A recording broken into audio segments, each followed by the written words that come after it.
বেলুচ যে গ্রুপটা আছে, যে সশস্ত্র যে গ্রুপটা আছে, তারা অস্ত্র পাচ্ছে কোথা থেকে, তারা বিভিন্ন সরঞ্জামাদি পাচ্ছে কোথা থেকে, এগুলো ইন্ডিয়া ও তাদের থেকেই আসছে, ইন্ডিয়া থেকে আসছে, এগুলো থেকে আসছে, ইন্ডিয়া থেকে আসবে, ইসরায়েল থেকে আসবে, এগুলো থেকে আসবে। তো এই আলটিমেটলি এই সবকিছু মিলেই কিন্তু সব এক সূত্রে একটা গাথা হয়ে গেছে।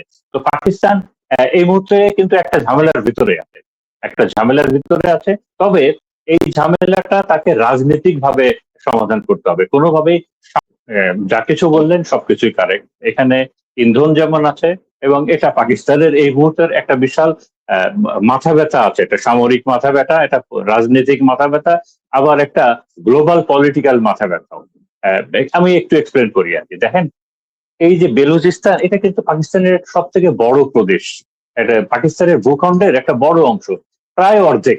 মানে পাকিস্তান ভূখণ্ডের 44% হলো নিয়ে এই বেলুচিস্তান, বাট পুরো এলাকাটাই প্রায় মরুভূমি এবং অন্য পাকিস্তানের সাথে এই বেলুচিস্তানের ভূমি আলাদা। এই কারণেই পাকিস্তানের জনসংখ্যা প্রায় 20 কোটি অথবা 22 কোটি, আমি ভুলে গেছি।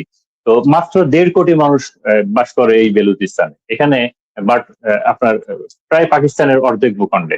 এবং এই যে বেলুচিস্তানের মানুষ যারা, তাদের কালচার আলাদা, মানে মেইন পার্ট অফ পাকিস্তান থেকে এদের কালচারটা একটু অন্যরকম, এদের ভাষাটা একটু অন্যরকম, এদের জীবনযাত্রা, জীবন পদ্ধতি, এগুলো অন্যরকম। তো এগুলো তো আছেই। এর সাথে যেটা যোগ হয়েছে, 47-এ যখন ইন্ডিয়া পাকিস্তান ভাগ হয়, তখন থেকেই একটা বিরোধ কিন্তু আছে বেলুচিস্তানের সাথে পাকিস্তানের। একটা কথা আছে, জনশ্রুতি আছে, যে বেলুচিস্তান তখন 47-এ ভাগ হওয়ার পরে তারা পাকিস্তানের সাথে যেতে চায় নাই, তারা ইন্ডিয়ার সাথে যেতে চেয়েছিল, এরকমও একটা কথা আছে। কিন্তু জওহরলাল নেহরু রাজি হয় নাই, কারণ যেহেতু ইন্ডিয়ার মেন ভূখণ্ডের সাথে ওই ভূখণ্ডের কানেক্টিভিটি নাই, যে কারণে এরকম একটা কথাও আছে। বাট যে কথাটা সত্যি সেটা হলো যে সেই 47, এবং এটাও কিন্তু সত্যি যে দেশ ভাগ হয়েছিল 47-এ, কিন্তু বেলুচিস্তান পাকিস্তানের সাথে যোগ হয়েছিল 48-এ, প্রায় 1 বছরের পরে। তার মানে ওই একটা বছর ওই বিষয়টা পেন্ডিং ছিল। মানে যে বিষয়টা সত্যি যে ওই শুরু থেকেই পাকিস্তানের মেন জনগোষ্ঠীর সাথে বেলুচিস্তানের ওই আত্মিক সম্পর্কটা তৈরি হয় নাই, ওই আত্মিক সম্পর্কটা ওইভাবে তৈরি হয় নাই, ওই গ্যাপটা থেকে গেছে। এবং পাকিস্তানের যে মেইন স্ট্রিম রাজনীতিতেও বেলুচিস্তানের মানুষের অংশগ্রহণ, তাদের প্রতিনিধিত্ব, তাদের ইনফ্লুয়েন্স, এটা খুব কম। একই সাথে আবার পাকিস্তানের মেইন স্ট্রিম পলিটিক্স ও বেলুচিস্তানের দিকে যে খুব নজর দিচ্ছে, এরকমও না। এবং এটাও সত্য যে পাকিস্তানের অন্যান্য বড় প্রদেশ এবং শহরের তুলনায় এই বেলুচিস্তান অনেক আন্ডার ডেভেলপ, যোগাযোগ বলি, শিক্ষা ব্যবস্থা বলি, নাগরিক যে সুবিধা যেগুলো আছে, মৌলিক চাহিদা, শিক্ষা, চিকিৎসা, এগুলো থেকে অনেক পিছিয়ে আছে। এর ভেতরে যেটা বেশি স্ট্রাইকিং, পাকিস্তানের ভেতরে সব থেকে খনিজ পদার্থে সব থেকে রিচ হলো বেলুচিস্তান। বেলুচিস্তানে কিন্তু স্বর্ণের খনি আছে, তামার খনি আছে, এবং আরো অনেক মানে খনিজ পদার্থের সব থেকে বেশি আহ, হলো বেলুচিস্তান। যে কারণেই এই শুরু থেকেই যেহেতু ওই বেলুচিস্তানের সাথে বাকি বাকি পাকিস্তানের ওই আর্থিক সম্পর্কটা হয় নাই, তারপরে রাজনৈতিক ভাবে বেলুচিস্তানকে পাকিস্তান ওইভাবে ডিলিংও করতে পারে নাই, ওই একই লেভেলের উন্নয়ন কিংবা নাগরিক সুবিধা দিতে পারে নাই, যে কারণে একটা বৈষম্য শুরু থেকেই ছিল। এবং এই বৈষম্য থেকেই কিন্তু বিদ্রোহ এবং স্বাধীন হব, আলাদা থাকবো, এরকম একটা বিভিন্ন গোষ্ঠী তৈরি হয়েছিল। তো ওই বিষয়টাই এখন আরো বেড়েছে, ওই বিষয়টাই এখন আরো বেড়েছে। তো এবং যেটা আপনি বললেন যে প্রায় 80, এবং কেউ কেউ বলছে 85% বেলুচিস্তান ভূমির দখল নিয়েছে এবং তারা স্বাধীনতা ঘোষণা করেছে, বাট এটা কোনো আন্তর্জাতিক মিডিয়াতে আসে নাই। এটা সোশ্যাল মিডিয়াতে ওই যে বিচ্ছিন্নতাবাদী গ্রুপগুলো আছে, তারা তাদের সোশ্যাল মিডিয়াতে এটা প্রকাশ করেছে, বাট এটা কোনো আন্তর্জাতিক মিডিয়াতে আসে নাই। এটা হলো একটা বিষয়। তবে বিষয়টা অনেক গুরুতর, কারণ এতদিন যাবৎ পাকিস্তানের এই যে বিচ্ছিন্নতাবাদী যে গ্রুপগুলো অথবা স্বাধীনতাকামী যে গ্রুপগুলা, এখানে যে যারা ছিল তাতে প্রচুর শিক্ষিত জনগোষ্ঠীও সেখানে যোগ দিয়েছে, সাধারণ জনগণও সেখানে যোগ দিয়েছে। এবং এটাও যেমন সত্যি।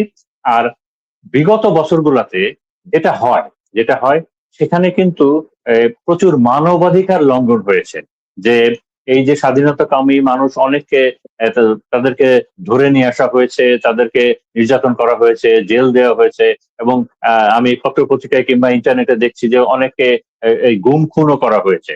তো এগুলো থেকেও অনেক ক্ষোভ এসেছে। তো তো এইটা হলো একটা পার্ট।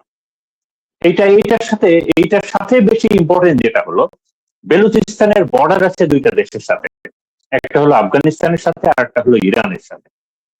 হ্যাঁ, আফগানিস্তানের সাথে কিন্তু পাকিস্তানের প্রায় 1 বছর ধরে বিভিন্ন খন্ড বিখণ্ড যুদ্ধ চলছে, এবং আপনারা খেয়াল করেছেন যে আফগানিস্তানের সাথে পাকিস্তানের এই মুহূর্তের আপনার সম্পর্কটা খুব খারাপ যাচ্ছে আর কি।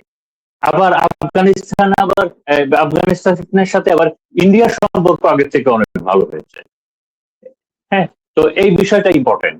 একই সাথে আমি ইরান যুদ্ধটাও এখানে টেনে নিয়ে আসবো, যেটা হলো যে পাকিস্তানের সাথে সৌদি আরবের ট্রিটি আছে যে সৌদি আরব যদি আক্রান্ত হয় তবে পাকিস্তান নিজের উপরে আক্রান্ত হয়েছে এটা কনসিডার করে পাকিস্তান সৌদি আরবের জন্য যুদ্ধ করতে যাবে। এরকম একটা ট্রিটি পাকিস্তানের সাথে কুয়েতেরও আছে। তো তার মানে কুয়েত এবং সৌদি আরবকে যেহেতু যুক্তরাষ্ট্র এবং ইসরায়েল ব্যবহার করছে, এবং ইরান যেহেতু কুয়েতের উপরে এবং সৌদি আরবের, কুয়েতের উপরে তো ভয়াবহ আক্রমণ করেছে এবং সৌদি আরবের উপরেও আমেরিকান ঘাঁটিগুলোতে আক্রমণ করেছে, এখানে কিন্তু পাকিস্তানের এখন সময় এসে গেছে চুক্তি অনুযায়ী এই সৌদি আরবের পক্ষে যুদ্ধে যাওয়ার জন্য।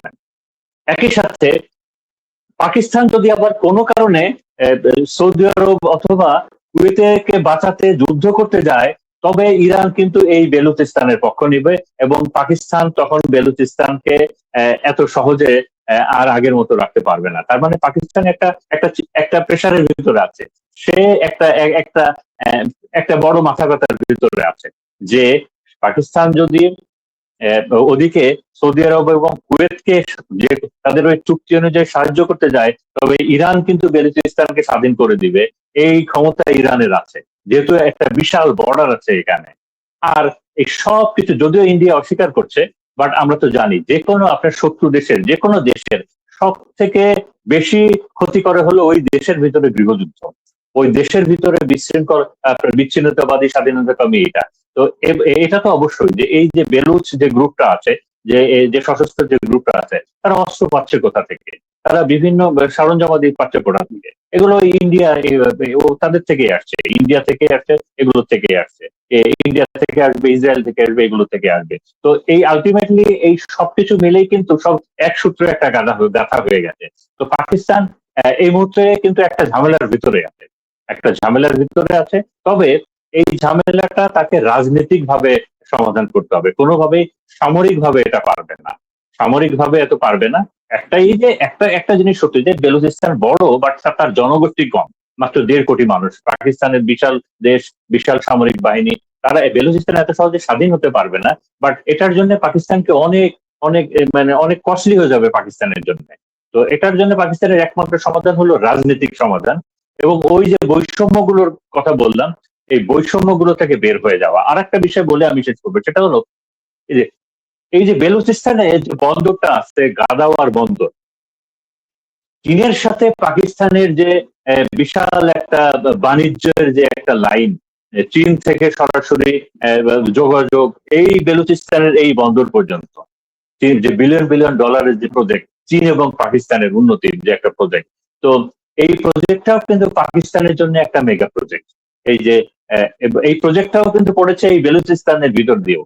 বেলুচিস্তানের জনগণ আবার বিশ্বাস করে, হ্যাঁ আমি এখনই শেষ করবো, বেলুচিস্তানের জনগণও আবার বিশ্বাস করে যে এই প্রজেক্টটা বেলুচিস্তানের সাধারণ মানুষের ভাগ্য অতটা বদল করতে পারে নাই, বরং বেলুচিস্তানের খনিজ পদার্থ গুলা বেলুচিস্তানের কাজে ব্যবহার না করে পাকিস্তান চায়নাকে দিচ্ছে, এবং পাকিস্তান তার অন্য প্রদেশগুলার ভাগ্য উন্নয়নের কাজে বেশি ব্যবহার করছে। তো এই কারণেই পাকিস্তানের জন্য বেস্ট হবে রাজনৈতিক ভাবে এই সমস্যাটা অ্যাড্রেস করা, এবং যত দ্রুত সম্ভব এই সমস্ত ধরনের বৈষম্য, যত ধরনের বৈষম্য আছে, পলিটিক্যাল বিভাজন কিংবা মৌলিক শিক্ষা, স্বাস্থ্য, উন্নয়ন, তারপরে পলিটিক্যাল রাজনীতির অংশীদারিত্ব, সবকিছু যেন খুব তাড়াতাড়ি অ্যাড্রেস করে, তবে পাকিস্তানের জন্য মঙ্গল। ধন্যবাদ।